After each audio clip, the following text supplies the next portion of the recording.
غریب نواز ساری زندگی اس کے بعد ایک ہی بات کہتے رہے، اس وقت تک جنت میں نہیں جاؤں گا جب تک میرا ہر مرید جنت میں نہ چلا جائے۔ اے معین الدین، ہم بھی آپ کے غلام، ہم بھی آپ کے نوکر ہیں۔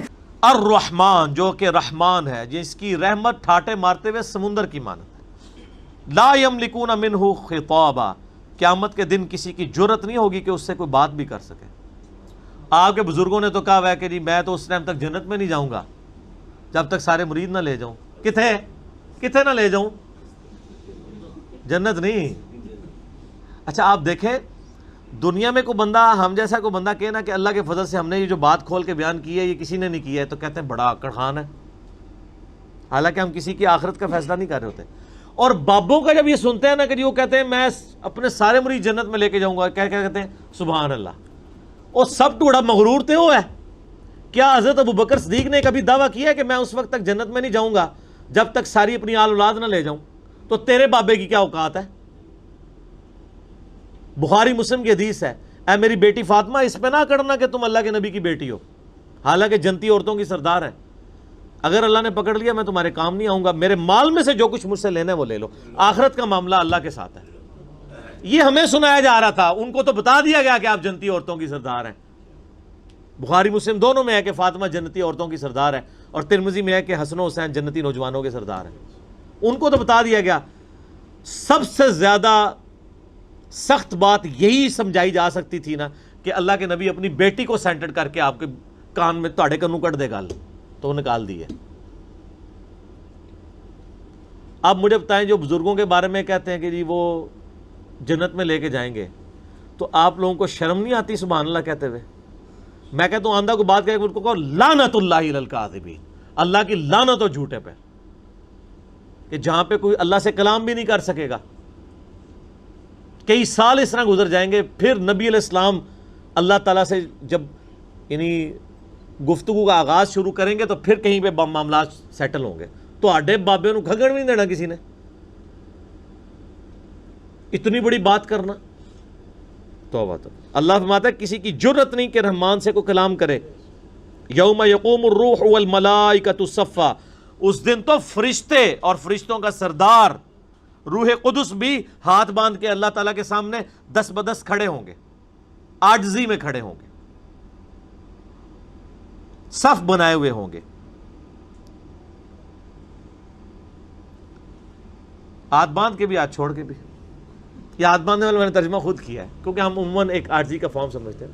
یہاں تو الفاظ ہیں کہ وہ صف بنائے کھڑے ہوں گے۔ لا یتکلمون الا من اذن لہ الرحمن، ہائے ہائے ہائے، کوئی کلام بھی نہیں کر سکے گا سوائے اس شخص کے کہ جسے رحمان نے ہی اذن دیا ہو۔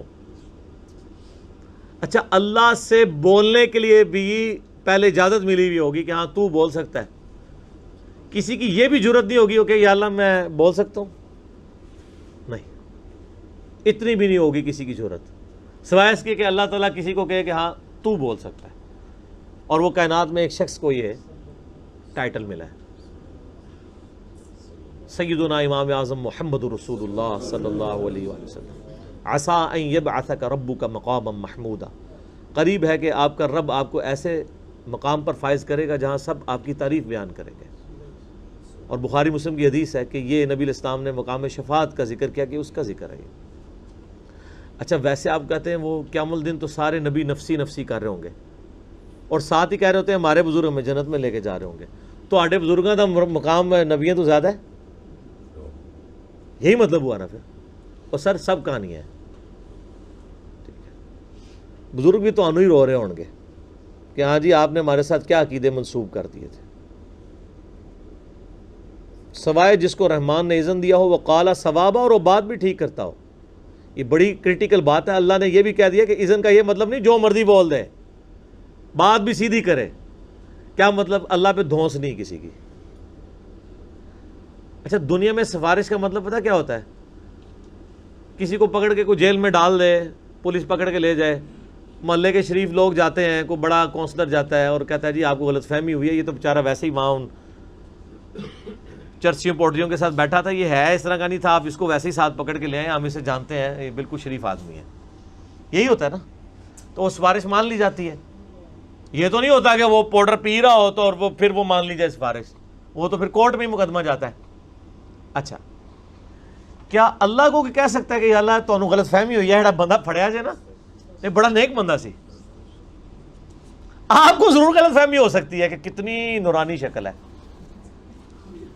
دیکھو نا کتنے سونے نے، چٹی چمڑی۔ ظاہر ہے جب اے سی والے گھر میں، اے سی والی گاڑی میں رہنا ہے، یہ سارے چٹی چمڑی والوں کو ایک دن مزدوری کرائیں نا، جون جولائی کی گرمیوں میں یہ جو لوگ روڈ بنا رہے ہوتے ہیں، ان کے ساتھ کسی بزرگ کو اٹیچ کرے نا، پھر اس کی چمڑی چٹی رہ جائے تو میں مانوں گا۔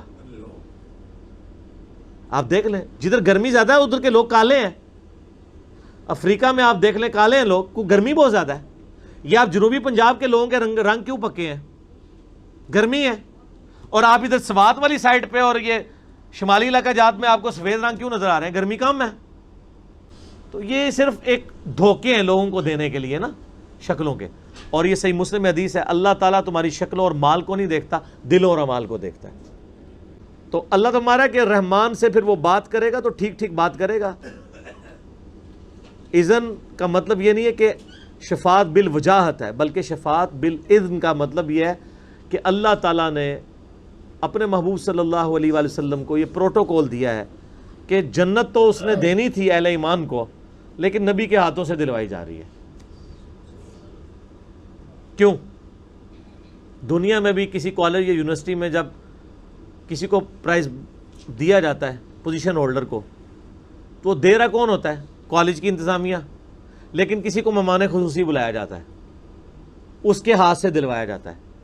تو لینے والے کو بھی پتہ ہوتا ہے کہ مہمان خصوصی تو مڈل مین ہے، یہ تو دے تو کالج یونیورسٹی رہے، اس کی عزت افزائی کے لیے۔ تو قیامت کے دن کے مہمان خصوصی نبی صلی اللہ علیہ وآلہ وسلم ہے، لیکن جنت اور دوزخ کا فیصلہ اللہ نے کرنا ہے۔ حتیٰ کہ بخاری مسلم میں حدیث ہے، مجھے اللہ تعالیٰ جب اجازت دے گا تو میرے لیے تعداد مقرر کرے گا، اسی تعداد کے مطابق میں لوگوں کو نکالوں گا، حتیٰ کہ جب میں آخری دفعہ جہنم کی طرف جاؤں گا تو مجھے دوزخ کا فرشتہ کہے گا، یا رسول اللہ اب آپ کی امت میں سے کوئی بھی شخص دوزخ میں نہیں ہے سوائے اس شخص کے کہ جسے قرآن نے روک لیا ہے، اور اب وہ جنت میں نہیں جا سکتا۔ جسے قرآن روک لے اسے اللہ تعالیٰ اور اس کے نبی علیہ السلام دونوں جنت میں نہیں جانے دیں گے۔ قرآن نے کسے روکا ہوا ہے؟ اِنَّهُ مَن يُشْرِكْ بِاللَّهِ فَقَدْ حَرَّمَ اللَّهُ عَلَيْهِ الْجَنَّةَ وَمَأْوَاهُ النَّارُ وَمَا لِلظَّالِمِينَ مِنْ أَنصَارٍ۔ جو اللہ کے ساتھ شرک کرے اللہ نے اس پہ جنت حرام کر دی ہے، اور اس کا ٹھکانہ دوزخ ہے، وہاں پہ اس کا کوئی مددگار نہیں ہوگا۔ حتیٰ کہ بخاری مسلم میں حدیث ہے، اللہ نے ہر نبی کو ایک دعا دی جو اس نے دنیا میں کر لی، اور میں نے اپنی دعا اپنی امت کے لیے سنبھال کے رکھی ہے۔ میں اپنی اس دعا کے ساتھ اپنی امت کے لیے قیامت والے دن شفاعت کروں گا، لیکن میری اس دعا سے میرے ہر امتی کو نفع پہنچے گا سوائے اس شخص کے کہ جس نے شرک کیا ہوا دنیا میں، اس کو میری دعا کا فائدہ نہیں ہوگا۔ اللہم اجرنا من النار۔